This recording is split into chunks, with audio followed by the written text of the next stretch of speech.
Hello दोस्तों, कैसे आप सब। तो हम लोग जो है भारत का इतिहास पढ़ रहे हैं। भारत का इतिहास में ऑलरेडी जो है 27 क्लास हो चुका है। अगर नहीं देखें तो जाकर इसका मतलब कि देख लीजिएगा। सारा क्लास, सारा का प्लेलिस्ट बना हुआ है इंडियन हिस्ट्री के नाम से। ठीक है, साथ ही साथ हम लोग बिहार स्पेशल भी पढ़ लिए हैं। बिहार स्पेशल में जो भी थोड़ा बहुत जो बचा है वो क्या होगा कि एग्जाम से सारा पहले खत्म कर दिया जाएगा। आज हम लोग भारत का इतिहास में जो अभी पढ़ रहे हैं, क्या पढ़ रहे हैं, तो मध्यकालीन भारत का इतिहास पढ़ रहे हैं। मध्यकालीन भारत का इतिहास में गुलाम वंश तक पढ़ लिए हैं। आज हम लोग क्या शुरू करेंगे, तो खिलजी वंश शुरू करेंगे, जो बहुत ज़्यादा इंपॉर्टेंट है। और आज ही क्या होगा कि खिलजी वंश आपका खत्म भी हो जाएगा। बहुत ज़्यादा एग्जाम में इंपॉर्टेंट होता है, सवाल हमेशा बनते रहता है। 28 नंबर का आज हम लोग क्लास करेंगे भारत का इतिहास में। तो चलिए आज का क्लास हम लोग शुरू करते हैं। वीडियो अच्छा लगेगा तो लाइक करिएगा, कमेंट करके, शेयर करके, सब्सक्राइब करके बेल आइकन दबा दीजिएगा, ताकि आपके पास नोटिफिकेशन टाइम टू टाइम पहुंचता रहे। साथ ही साथ इसका अगर पीडीएफ चाहिए तो क्या करना है कि टेलीग्राम का लिंक दिया होता है डिस्क्रिप्शन में, वहां से जाकर आपको चैनल ज्वाइन कर लेना है और सारा पीडीएफ डाउनलोड कर लीजिएगा। अब तक का जितना भी पीडीएफ है डाल दिया गया। जो भी बचा रहेगा पीडीएफ उसको क्या किया जाएगा, शनिवार और रविवार को डाल दिया जाता है। तो पीडीएफ के लिए टेंशन नहीं लेना है। मध्यकालीन भारत का इतिहास हम लोग पढ़ रहे हैं। साथ ही साथ 6-7 क्लास इसका हो चुका है। और क्या है कि प्राचीन भारत का इतिहास जो है, एंशिएंट हिस्ट्री है इंडिया का, वो हम लोग खत्म कर चुके हैं। ठीक है, तो आज हम लोग पढ़ेंगे क्या, तो खिलजी वंश पढ़ेंगे। तो सबसे पहले आपको याद रखना है कि खिलजी वंश जो था, इसका शासनकाल भारत में कब से कब तक रहा था। तो आपको याद रखना है कि 1290 ईस्वी से लेके 1320 ईस्वी तक इसका शासनकाल रहा। आपसे पूछ सकता है कि भारत में जब खिलजी वंश आया तो खिलजी जाति रहने वाला कहाँ के था, इसके पहले वो कहाँ रहता था। तो आपको याद रखना कि ये अफगानिस्तान में हेलमंद नदी घाटी के प्रदेश में रहता था। ठीक है, जब दिल्ली के सिंहासन पर एक खिलजी वंश का स्थापना हुआ तो क्या हुआ कि भारत में तुर्कों का जो श्रेष्ठता था वो समाप्त हो गया, और भारत में गैर मुसलमानों का, जो मतलब गैर तुर्क मुसलमान था, उनका प्रभाव बढ़ने लगा। तो ये बात आपको याद रखना है।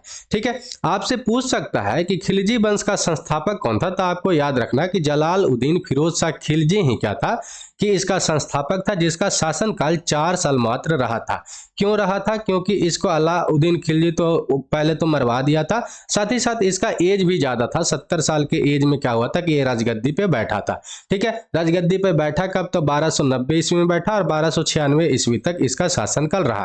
ठीक है, तो आपसे पूछ सकता है कि जलालुद्दीन कौन था। तो आपको बताना है कि खिलजी वंश का संस्थापक था। इसने मतलब कि स्थापना कहाँ पे किया, राजधानी कहाँ पे बनाया। तो आपको याद रखना है कि किलोखरी, किलोखरी कहाँ पे था, तो दिल्ली में ही था। वहां पर अपना ये क्या किया, तो स्थापना करके खिलजी वंश का भारत में राजधानी बनाया था। ये 70 वर्ष के होने के कारण ये बहुत ज्यादा उदार था, मतलब कि दयालु था, अच्छा इंसान आप बोल सकते हैं। ऐसे भी जब बुढ़ारी आता है तो क्या होता है कि ज्यादा तक इंसान क्या होता है कि शांति हो जाता है। ठीक है, इसके शासनकाल में मतलब कि जलालुद्दीन खिलजी के शासनकाल में 3 प्रमुख विद्रोह हुआ था, जो इंपॉर्टेंट है, हर समय एग्जाम में पूछते रहता है। इससे ज्यादा पूछता नहीं है, ये बोल देगा, दे देगा तीनों विद्रोह और कह देगा कि किसके शासनकाल में हुआ था। तो आपको याद रखना कि मलिक छज्जू जो का विद्रोह हुआ था इसके शासनकाल में। मलिक छज्जू के बारे में कभी कभी पूछ देता कि ये था कौन। तो ये बलवन का भतीजा था और इलाहाबाद का क्या था, उस समय सूबेदार था इलाहाबाद का एरिया का। अरे क्या किया था कि जलालुद्दीन के समय क्या कर दिया था कि ये विद्रोह कर दिया था। तो एक विद्रोह तो ये था, और दूसरा विद्रोह कौन था, तो ताजुद्दीन कूची का षड्यंत्र था। और तीसरा जो था सिद्दी मौला का षड्यंत्र था, जिसको बाद में ये फांसी भी दिलवा दिया था। कौन, जलालुद्दीन खिलजी। तो ये बात आपको याद रखना है। जलालुद्दीन के समय एक सबसे महत्वपूर्ण घटना हुआ था, जो हमेशा एग्जाम में पूछते रहता है, देवगिरी पर आक्रमण। देवगिरी पर आक्रमण कौन किया था, तो अलाउद्दीन किया था। जहां का राजा कौन था, आपसे पूछ सकता है कि देवगिरी का शासक कौन था। तो आपको बताना है कि रामचंद्र देव थे उस समय का राजा। ये बात आपको याद रखना है। अमीर खुसरो और हसन देहलवी जो था जलालुद्दीन के दरबार में रहते थे, जो बहुत बड़े विद्वान थे। अमीर खुसरो के बारे में तो नाम सुनते भी होंगे, और ये हमेशा पूछते भी रहता है सवाल में। ठीक है, अमीर खुसरो का अगर उपलब्धि देखें, आप जो अभी हिंदी बोलते हैं, खड़ी हिंदी बोलते हैं, उसको बढ़ाने में इनका बहुत बड़ा भूमिका है। साथ ही साथ एक बहुत बड़े इतिहासकार भी थे, और बहुत सारे जो मतलब कि संगीत में जो यंत्र होता है उसको भी ये बजाने में एक अच्छा मतलब कि आदमी थे। मतलब कि इनको कह सकते हैं कि एक अच्छा विद्वान थे, और साथ ही साथ ये भी एक अच्छा विद्वान थे जो जलालुद्दीन के खिलजी के दरबार में रहते थे। अमीर खुसरो फिर उनके भी दरबार में रहे थे। किनके, तो आपको याद रखना अलाउद्दीन खिलजी के भी दरबार में रहा था। तो ये बात आपको याद रखना है। ठीक है, 20 जुलाई 1296 में क्या हुआ कि अलाउद्दीन के इशारे पे इख्तियार-उद्दीन हुद जो था क्या किया कि इसको छल पूर्वक जो था जलालुद्दीन को वध कर दिया। ये बात आपको याद रखना है। कब मरा था तो 1296 में, कभी कभी डेट आपसे पूछ सकता है, तो आपको याद रखना है कि 20 जुलाई को, ठीक है, 20 जुलाई 1296 को। और इसको मरवाने वाला कौन था, तो इसका भतीजा ही था अलाउद्दीन खिलजी। ये बात आपको याद रखना है, ठीक। चलिए तो आगे हम लोग पढ़ते हैं इसमें खिलजी वंश में अलाउद्दीन खिलजी के बारे में, जो सबसे ज्यादा इंपॉर्टेंट है खिलजी वंश से। खिलजी वंश का अगर इसको पूछे कि कब से कब तक इसका शासन चल रहा था, तो 20 साल इसका शासन चल रहा, मतलब कि 1296 से लेकर 1316 ईस्वी तक रहा था। कभी कभी पूछते रहता है कि अलाउद्दीन के बचपन का नाम क्या था, तो अली या गुरसप इसका बचपन का नाम था। ये बात आपको याद रखना। और सुल्तान बनने से पहले, मतलब कि 1296 ईस्वी से पहले ये क्या था, तो अमीर ए तुजुक के पद पर था। ये बात आपको याद रखना है। और 22 अक्टूबर 1296 को अलाउद्दीन ने दिल्ली में प्रवेश किया, जहां पे बलबन के लाल महत था, उसने उस पर अधिकार किया और अधिकार करके राजाभिषेक किया। राजाभिषेक कराकर दिल्ली का सुल्तान बना और साथ ही साथ सिकंदर सानी का उपाधि भी धारण किया था। तो इतना बात आपको याद रखना है यहाँ से, ठीक है। इसके बारे में जब लोग हिस्ट्री पढ़ते हैं तो क्या कि पता चलता है कि ये जो एक राजा था साम्राज्यवादी राजा था, मतलब कि अपना साम्राज्य को विस्तार करने वाला राजा था। इसी कारण से क्या हुआ कि अलाउद्दीन का आकांक्षा जो था साम्राज्यवादी था, जिसके कारण क्या हुआ कि उत्तर भारत में राजों के उत्तर भारत में तो अपना विस्तार करना चाहता था, मतलब कि राज्य का, लेकिन दक्षिण भारत में सिर्फ और सिर्फ क्या करना चाहता था कि उधर से राजा को क्या करे कि उधर का जो राजा है उसको अपने क्षेत्र में अधीनता स्वीकार करवाकर सिर्फ और सिर्फ वार्षिक टैक्स ले, मतलब कि सालाना उससे टैक्स ले, उसी में संतुष्ट था दक्षिण भारत के लिए। लेकिन उत्तर भारत में क्या करना था कि अपना राजाधिपत्य करना था। ये बात आपको याद रखना है। इसका विजय अभियान देखे तो उत्तर भारत में कौन कौन सा था, गुजरात था, रणथंभौर था, चित्तौड़ था, मालवा था, ठीक है, धार चंदेरी था, सिवाना था और जलौर था। इतना आपका उत्तर भारत में विजय अभियान था। और दक्षिण भारत में अगर देखें तो देवगिरी था, वारंगल था, द्वार समुद्र था, मालाबार था। ये द्वार समुद्र इंपॉर्टेंट है, कभी कभी पूछ देता है कि ये कहाँ पड़ता है, तो आपको याद रखना है कि आंध्र प्रदेश में ही पड़ता है। वारंगल भी आंध्र प्रदेश में, देवगिरी भी, ठीक है, ये बात आपको याद रखना है। चित्तौड़ वाला तो हम लोग जानते हैं कि राजा जो रतन सिंह था, उनका जो पत्नी थी कौन, पद्मिनी, उसको प्राप्त करने के लिए अलाउद्दीन जो था क्या किया था कि ये आक्रमण किया था चित्तौड़ पे। और इसका साक्ष्य कहाँ से मिलता है, तो मलिक मोहम्मद जायसी जो एक मतलब कि साहित्यकार हुए, उनका एक पद्मावत क्या है कि रचना है, बुक है, उससे हम लोग को ये जानकारी मिलता है। तो ये बात आपको याद रखना है चित्तौड़ अभियान के बारे में, ठीक है। तो आपसे पूछ सकता है कि मलिक मोहम्मद जायसी का कौन सा पुस्तक का रचना किए थे, तो आपको याद रखना है पद्मावत के, ठीक। चलिए आगे हम लोग देखते हैं तो क्या है कि मलिक कफूर के बारे में पढ़ते हैं। मलिक कफूर जो था ये कौन था, अलाउद्दीन के क्या था कि एक प्रमुख नायाब था। ये बात आपको ध्यान में रखना। और इसका जो दक्षिण भारत पर विजय का प्रमुख श्रेय भी जाता है। एक बात आपको याद रखना है कि ये जो मलिक कफूर जो था अलाउद्दीन का दास भी था, ये भी आपको याद रखना, मतलब कि गुलाम भी कह सकते हैं, ठीक है। उसने 1307 ईस्वी में सर्वप्रथम क्या किया कि देवगिरी पर आक्रमण किया, जहां का राजा कौन था, तो रामचंद्र देव था, उसको पराजित किया। इसके बाद कफूर ने क्या किया, तो तेलंगाना पर आक्रमण किया। आक्रमण करके वहां के शासक प्रताप रुद्र को आत्मसमर्पण करने से के लिए मजबूर कर दिया, और वो आत्मसमर्पण किया भी। और साथ ही साथ क्या था कि मलिक कफूर को वो कोहिनूर जो हीरा था, कोहिनूर हीरा, वो सौंप दिया। और ये सौंपने के बाद क्या किया मलिक कफूर जो था, किसको वो हीरा दिया, तो अलाउद्दीन को वो सौंपा। ये बात आपको याद रखना है, ठीक है। आगे हम लोग पढ़ते हैं खिलजी वंश के अलाउद्दीन का जो राजत्व सिद्धांत था, कैसे उसका शासन प्रणाली चलता था, कैसे प्रशासन चलता था, कैसे बाजार व्यवस्था चलता था, वो हम लोग देख लेते हैं, क्योंकि यहाँ से हमेशा सवाल बनते रहता है। अलाउद्दीन का मानना था कि जो शासन व्यवस्था है उसमें ना तो धर्म का हस्तक्षेप हो और ना ही धार्मिक वर्ग का कोई हस्तक्षेप होना चाहिए। और इसी को वो मानते हुए ना अपना जब मतलब कि धर्म का मतलब अपना जब राज्य का स्थापना किया था, तो कोई भी ना तो धर्म का और ना ही धार्मिक वर्ग का हस्तक्षेप करने दिया। खलीफा से अपने सुल्तान पद को स्वीकृति लेने से का भी आवश्यकता नहीं वो समझा, ये बात आपको याद रखना है। और इस प्रकार वो ना तो इस्लाम के सिद्धांतों का सहारा लिया राजा बनने के लिए, न ही उलेमा वर्ग की सलाह ली और न ही खलीफा के नाम का सहारा लिया।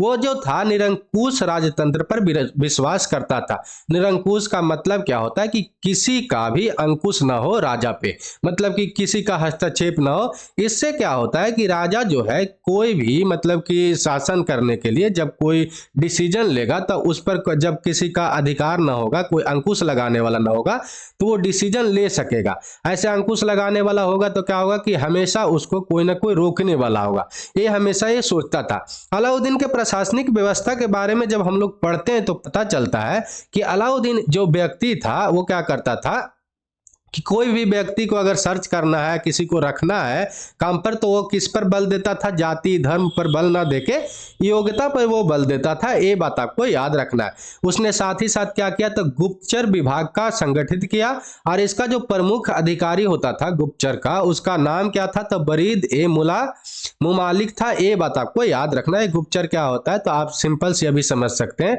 राज एजेंट है एक तरह के, आप कह सकते हैं कि गुप्तचर ही था। ठीक है, ये बात आपको याद रखना है। अलाउद्दीन के मंत्री परिषद के बारे में देखें कि किसको क्या क्या बोला जाता था। तो दीवाने अगर बजरात रहे तो वजीर मतलब कि मुख्यमंत्री को बोला जाता था। दीवाने इंसा किसको बोला जाता था? तो शाही आदेशों को पालन करवाने वाला को, ठीक है, करवाना था। दीवाने आजिर किसको बोला जाता था? तो सैन्य मंत्री था। दीवाने रसालत जो होता था विदेश विभाग का मंत्री होता था। तो ये बात आपको याद रखना है। हम लोग टैक्स और लगान व्यवस्था के बारे में देख लेते हैं, क्योंकि इसका जो टैक्स और लगान व्यवस्था था बहुत ही ज्यादा कठोर था और ना देने वाले और इसको चोरी करने वाले को सजा भी बहुत खतरनाक दिया जाता था। ठीक है, इसके लिए तो हम लोग क्या करते हैं कि इसको अच्छा से पढ़ लेते हैं। अलाउद्दीन ने लगान को मतलब कि जिसको हम लोग खराज भी जानते हैं अलाउद्दीन के समय के बारे में, तो इसका जो पैदावार था उसको क्या करता था, जितना भी पैदा होगा, अगर आप किसान है, एक खेत है, तो उसमें जितना भी पैदा हुआ, मान लीजिए कि 100% पैदा हुआ, तो उसका 50% किसको देना होता था? तो राजा को देना होता था। मतलब कि 1/2 भाग जो था टैक्स में निर्धारित था। ठीक है, वो जो था सबसे पहले ऐसा सुल्तान हुआ जो भूमि नापकर लगान वसूलने का आरंभ भी किया था। तो ये बात आपको याद रखना है, हमेशा सवाल बनते रहता है कि कौन ऐसा राजा हुआ जो भूमि नापकर लगान वसूलना आरंभ किया था। तो आपको याद रखना है कि अलाउद्दीन खिलजी ही जो था भूमि नापकर क्या किया था कि लगान वसूलने का आरंभ किया था। ठीक है, इसने एक क्या किया तो बिस्वा एक इकाई लाया और उस इकाई से क्या होता था कि भूमि को मापा जाता था और वो लगान में मतलब कि टैक्स में लेता का था तो गल्ला ही लेता था। गल्ला किसको बोलते हैं? जो चावल गेहूं ये सब होता था उसी को टैक्स में लेता था और उसी को लेना ये पसंद भी करता था। तो ये बात आपको याद रखना है। ठीक है, आगे हम लोग जब देखते हैं तो क्या है कि अलाउद्दीन ने 2 नए कर को मतलब 2 नए टैक्स को भी जोड़ा था। कौन कौन था? तो एक मकान कर जो मतलब कि होम कर था, होम टैक्स था जिसको घरई बोलते था, और दूसरा जो था जानवर जो चरता है, ग्रेजिंग करता है, उसके लिए टैक्स लगाया था जिसको हम लोग चराई टैक्स मतलब कि चराई कहते थे। ये बात आपको याद रखना है। ठीक है, उसने अपनी व्यवस्था को लागू करने के लिए अलाउद्दीन ने क्या किया था कि एक जो था पृथक विभाग को भी स्थापित किया था। और उस पृथक विभाग का नाम पूछ ले कि क्या बोला जाता था, तो आपको याद रखना कि दीवान ए मुस्त खराज उसको बोला जाता था। ये बात आपको यहाँ से याद रखना है। खालसा भूमि मतलब कि जो सुल्तान का भूमि होता था, इस भूमि से लगान कहाँ पर जाता था? तो राज्य के द्वारा ही वसूला जाता था। ये बात आपको याद रखना है। ठीक है, चलिए आगे हम लोग देख लेते हैं इसका सैनिक व्यवस्था के बारे में। सैनिक व्यवस्था से भी कभी कभी सवाल बनते रहता है। तो अलाउद्दीन ने क्या किया था कि एक बड़ी अस्थाई सेना रखा था जिसको क्या करता था तो वो नगद पैसा देता था, नगद वेतन देता था। और ऐसा करने वाला जो था दिल्ली में पहला सुल्तान भी था। तो ये बात आपको याद रखना, मतलब कि नगद कोई पैसा देने वाला दिल्ली में कौन सा सुल्तान हुआ? तो पहला सुल्तान हुआ था अपना सेना को। ठीक है, केंद्र में एक अनुभवी सेना नायक मतलब कि जनरल रखता था, जिन्हें हम लोग क्या बोलते थे? तो कोतवाल बोलते थे। ये बात आपको याद रखना है। ठीक है, आगे हम लोग देखते हैं तो क्या है कि सेना की एक बड़ी विभाजन होता था जिसको 1000, 100 और 10 पर आधारित था, जिसको हम लोग खानों, मलिकों, अमीरों और शिल्पहारों के अंतर्गत रखते थे। ठीक है, 10,000 के सैनिक के टुकड़ियों को कभी कभी पूछ देता कि क्या बोला जाता था, तो आपको याद रखना कि तूमन कहा जाता था। अलाउद्दीन ने क्या किया था कि सैनिकों के हुलिया को जांच करने के लिए उसको लिखवाना पसंद किया, और क्या किया कि घोड़ा पर दागने का नवीन प्रथा प्रारंभ किया। ऐसा करने से क्या होता था कि अगर कोई मतलब कि सैनिक है उसमें विद्रोह कर दे तो उसका हुलिया से पता कर लिया जाता था कि वो आखिर में था कौन। ठीक है, कोई इससे घुसपैठ नहीं सैनिकों में कर सकता था, तो उसका हुलिया भी लिखवाना जरूरी कर दिया था, किसमें, तो सैनिक में। ये बात आपको याद रखना है। साथ ही साथ घोड़ा पर दगवाना मतलब कि निशान दिलवाना, जिससे पता क्या चलता कि किसका ये घोड़ा है, कौन सैनिक का घोड़ा है, तो ये बात को याद रखना है। ठीक है, आगे हम लोग देखते हैं इसका बाजार व्यवस्था के बारे में। बाजार व्यवस्था इसका बहुत ही अच्छा माना जाता था, और इसमें माना जाता है कि कोई भी ना तो गलत कोई सामान दे सकता था। आप अगर सामान खरीदने जाते थे उस समय, और अगर आपको दुकानदार 100 ग्राम मान लिया जाए कम दे दे, तो माना जाता था कि उसको दुकानदार को 100 ग्राम मांस खींच लिया जाता था उसके शरीर में से। इतना कड़ा क्या किया था कि ये बाजार व्यवस्था किया था। इससे बाजार व्यवस्था बहुत ही इसका क्या था कि साफ सुथरा माना जाता है। बाजार व्यवस्था के बारे में देखते हैं तो ये क्या किया था कि ये जो था अपना बाजार व्यवस्था बनाने का सबसे प्रमुख कारण क्या था, तो मूल्य का जो वस्तु का जो मूल्य था उसको बढ़ने से रोकना था। ठीक है, मतलब इन्फ्लेशन से रोकने के लिए बाजार व्यवस्था को बनाया था। और अलाउद्दीन ने वस्तु के अलग अलग बाजार निश्चित किया था, मतलब कि कपड़ा के लिए अलग कर दिया था, धान चावल के लिए अलग कर दिया था, घोड़ा के लिए अलग कर दिया था, गुलाम के लिए अलग कर दिया था, मवेशी के लिए अलग कर दिया था, सामान बाजार के लिए अलग अलग व्यवस्था बना दिया था।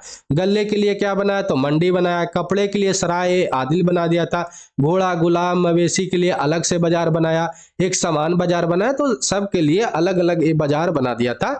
ये बात आपको याद रखना है। सभी व्यापारियों को सहना ये मंडी के दफ्तर में आकर क्या करना पड़ता था, तो अपना रजिस्ट्रेशन करवाना पड़ता था। और जो रजिस्ट्रेशन व्यापारी नहीं करवाता था वो जो है किसान से गल्ला मतलब कि अनाज नहीं खरीद सकता था। ये बात आपको याद रखना है। सट्टेबाजी चोर बाजारी कानून को भंग करने वाले को क्या किया जाता था, तो बहुत कठोर दंड दिया जाता था। तो ये बात आपको याद रखना है।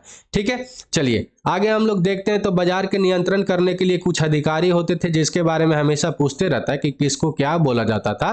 तो आपको याद रखना कि दीवाने रियासत किसको बोला जाता था, तो बाजार पर नियंत्रण रखने वाले को बोला जाता था। साहना मंडी बाजार अधीक्षक होता था। सराय अल किसको बोलते थे, तो न्याय के लिए होता था। ठीक है, बरीद मंडी कौन होता था, तो बाजार निरीक्षक होता था। और मही यांश जो होता था गुप्तचर होता था, मतलब कि वो बाजार में ही रहता था और देखते रहता था कि कोई दुकानदार गलत काम तो कर रहा है या नहीं। ठीक है, उसको वही देखते रहता था, बाजार में ही ये रहता था। चलिए आगे जब हम लोग पढ़ते हैं तो इसमें क्या है कि बहुमूल्य अगर कोई वस्तु है, जैसे कि मतलब कि गोल्ड मान लीजिए, सोना ये सब मान लीजिए, तो कोई अगर बहुमूल्य वस्तु को खरीदने के लिए आप जाते थे तो उसमें दीवाने मतलब कि रियासत होता था, जो साहना ए मंडी होता था, मतलब बाजार अधीक्षक को आज्ञा लेना पड़ता था।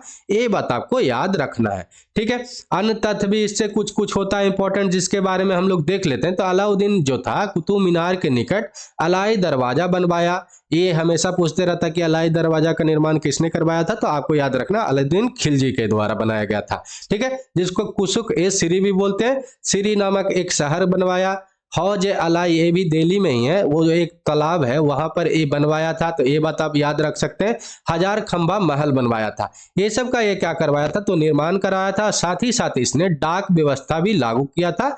ये बात आपको याद रखना है। ठीक है, इसका हमेशा अंतिम अधिनियम के बारे में पूछते रहता, तो इसका अंतिम अधिनियम जो था परवाना नवीस था, मतलब कि परमिट देने वाले अधिकारी की नियुक्ति थी।